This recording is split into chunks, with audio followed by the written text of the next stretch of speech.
Linda and I have been doing a video series called Land of the Dakotas. We decided that we would travel the Dakotas, especially North Dakota, to see it because we've been born and raised here and probably die here, but we haven't really seen North Dakota. So we've been spending weekends traveling to different special events in different cities and looking for great stories to tell. And on the way home on 52, Linda's been looking through Google, searching for things as cities are coming up to us to find out if there's something interesting to stop and look for a story. And sure enough, she stumbled on Manfred, North Dakota. And, well, we went into Manfred and we saw that there was a bunch of restoration, a lot of history, placards out in the yard and everything. Well-kept town. And it was supposed to be a ghost town.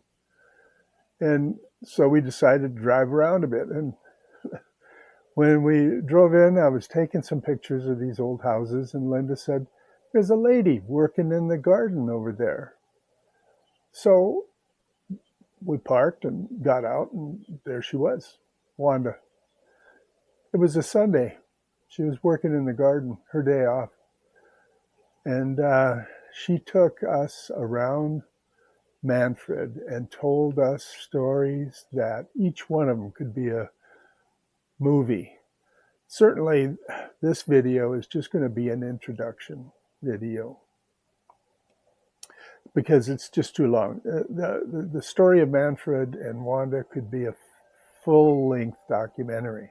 So this video is actually just an introduction for everybody to Manfred, the history, and Wanda.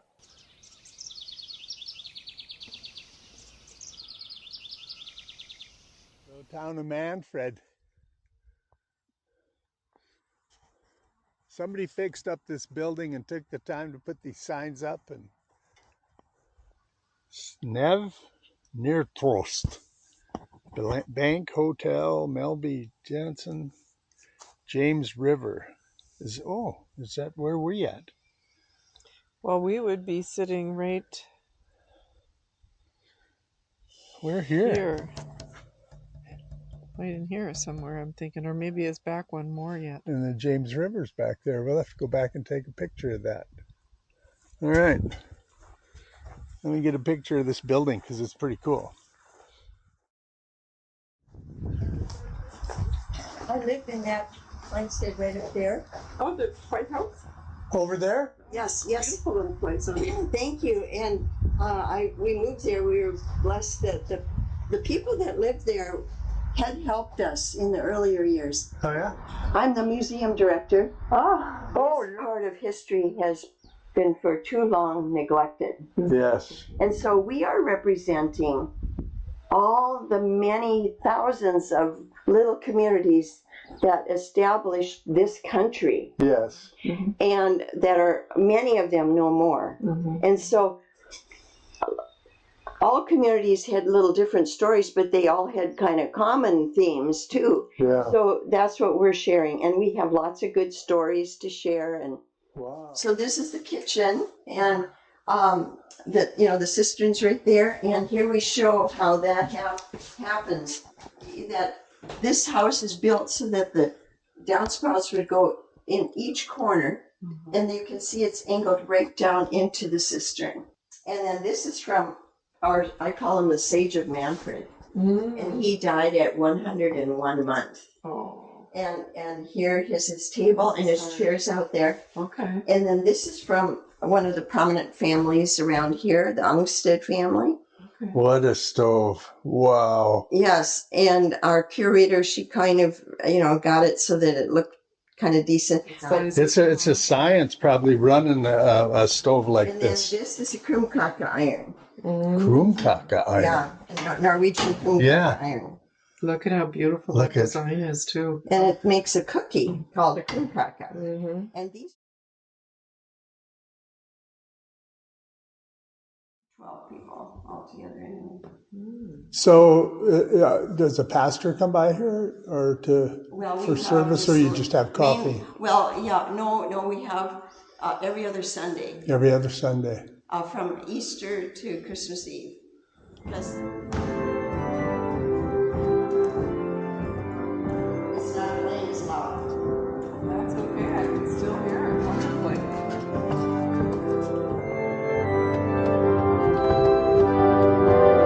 I think I know why. I need to pedal faster.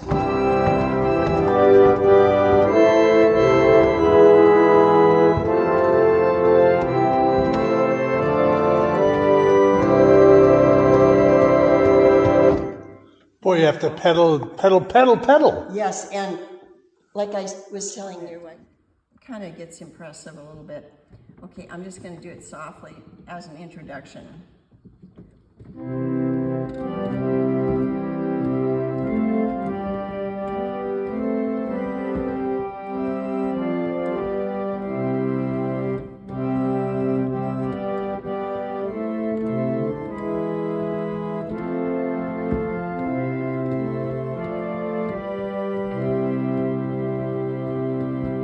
Determination of certain people. So the ladies, this church was sitting over this way further, closer to the parsonage. Oh. Well, that's really? the parsonage next door. Yeah, it is. And so there was a small lumberyard or hardware store sitting right here. And the ladies and the ladies thought maybe we can make use of that. It's modest, moderate size, and use it for their functions. They bought it in 1914, and in 1918 they realized this is not working for like their suppers and different things. So they, I guess in their talking together, they said, we need a parlor underneath the church, a church basement. So they went to the men and said, we would like to have a church basement or parlor. And the men said, that won't be possible. We're way too busy. And that was, of course, summer, and everybody's a farmer, or a lot of them were farmers. Right. And this is what happened. 2 weeks later, there was a special meeting called for the building of the church basement. So who went home and did their homework? Yeah, and the parlor got built? Yes, and they used horses to pull the dirt out. Wow. Yep, and they had a ramp, so on the ends so that they could Yeah. getting that dirt out. And after they got it all done, this is where the big story comes. They had jacked up the church, and I think they used things like telephone poles or whatever as rollers, and they had it ready on the rollers, ready, but it was the end of the day. So they went home with the idea that they would do it the next day, roll it onto this new foundation. Right. Well, during the night, there was a big storm. Oh, no. Yeah, Oh, no. there was. And when they came in the morning, this is what they found. The church was rolled partway onto its foundation. Other story that happened when Adolf was 12 yet, everything in 1918, was that they called another meeting, and I think that was probably early in the year, because there were people moving to town who were not Norwegian. Mm-mm. And they would like to have a place to go to church. And they were probably German Lutherans, And so, the traditional people, the settlers themselves, were very shy about speaking English. They might understand some, but they were reluctant to give up their language. And this was true in German and all different ones, from what I've learned. And here, they called a special meeting. And two brothers were on the two sides of the controversy. Ole Melby, the ancestor, my great-grandfather,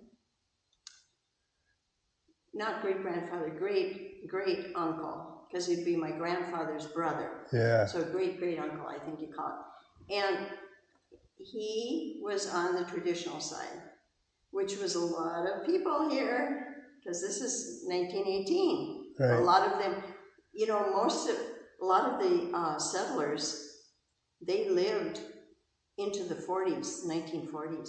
So they saw this big change, and that's what I want to speak to over in that Ostrom house that I took you into. Yep. I want to share the changes the settlers experienced from, you know, just horse and buggy, no communication except walking to the neighbors, to 1908 came the party line, and electricity, but if they could have a Delco plant, then they could have electricity sooner. But that didn't come until later, like the 40s for electricity itself. But went right through these little towns, they got it earlier. But out in the country, you didn't tell about the 40s. I think it got here in the 20s to make these two lights going. And then you had the other side, like his younger brother, Chris, who had not yet then, but eventually had 13 children. And of course, he was a legislator in Minnesota for 2 terms, so you had to speak English. And these children come home and are teaching you more English. And whereas Ole, he lost his only child as an infant, so they had no children. So he was of the old school. Well, they were sitting right up there, and each one spoke. Ole got up and said, you know, this church was built by Norwegians, for Norwegians, in the Norwegian language, and I believe it should stay that way. And of course, there'd be a lot of people that would really do their heart good. And so then he sat down when he got done with his, and then Chris got up, his brother, and he said, well, I have nothing against what is Norwegian or the Norwegian language, but we must remember. And Adolf, you know, I kind of use this, because I have his words verbatim, because he says, I'm remembering it as if it were yesterday. So then he spoke it to me in a tape recorder. And we've transcribed that onto paper. And he said, I have nothing, but we must remember, we are in America, and we must do what is in America. And they did vote to start having English services. Need help to get it moved. And then we still have a little restoration work to do out here of where damage had happened over the years of the brick. So we have to have somebody help us with that. This is amazing. And then for our field day, then the teacher lets them write their names on the board. Cursive, they don't even teach this anymore. No. I think they're trying to bring it back now because they realize that it's... And then come into the next drum, and I'll blow you over here too. Oh, and those are original. These are copies. Can you imagine that those are copies of the alphabet? You wouldn't even know that it's copies. Right. And the originals are in safekeeping. And this is where we're working on our window project. Finishing the windows here. Painting But them. they were so bad. This set was particularly bad. And of course we have reassembled them and secured them. They'll be good for a long time. And then and you have to wait, once you do the glazing, you have to wait 2 weeks because it takes time for it to Harden and dry and cure. Yeah. Cure, yeah. And now we have another batch of windows and to glaze. So we had to take some of the windows to the hardware to the lumberyard because we were a special fit. So we couldn't do them ourselves because, you know, he would have Yeah, I noticed the outside looks all painted. Beautiful. Yeah, thank you, yeah. And then we've done the inside of these 2 sides. And this is pretty special. if Linda wants to come too. Okay, so this is the complete school history here. We got this rack from another museum that had got it from a college. Oh, yeah. And this museum did not couldn't think of a use for it. Well, I knew right away when I saw them, because they advertised it, and I said, we could use that, but it was many years before we actually. So over the years, this copula, or I think in the 40s, this already was gone. Oh, Because you see, it's only on 4x4s. yeah. And it's quite tall, so I think it just didn't hold up. And we took the chimney off too, because that was just kept crumbling. Crumbling. And they both create leaks. Yeah. Okay, so the school system was started in 92. And the first 5 years, they were joint with St. Anna, which is this township south of here. And then after that, then they both went their own ways. But during those 5 years, these students were in that school. Wow. And there's my grandfather, and my grandmother was even in here too. But they went back to Norway then. But she actually started, and so she and they just needed a school so bad, and they had the process here. It was $7,853 was accepted, and the one-room school was sold off and moved across the street for $310. And then this is that first year. The first year students and the teachers were brother and sister. Lillian with the younger grades and Ray with the older kids. And then after that, well, they came back the next year. And then we have the teacher. And then we have like that old Manfred news I was telling you about. We got, and here we're still having some. Wow. Yeah. Oh, and here's Agnes Langseth. She was the only daughter of Pastor Langseth. She was teaching here too. This part of history has been for too long neglected. Yes. And so we are representing all the many thousands of little communities that established this country. Yes. And that are, many of them no more. And so all communities had little different stories, but they all had kind of common themes too. Yeah. So that's what we're sharing. And we have lots of good stories to share. And Wow.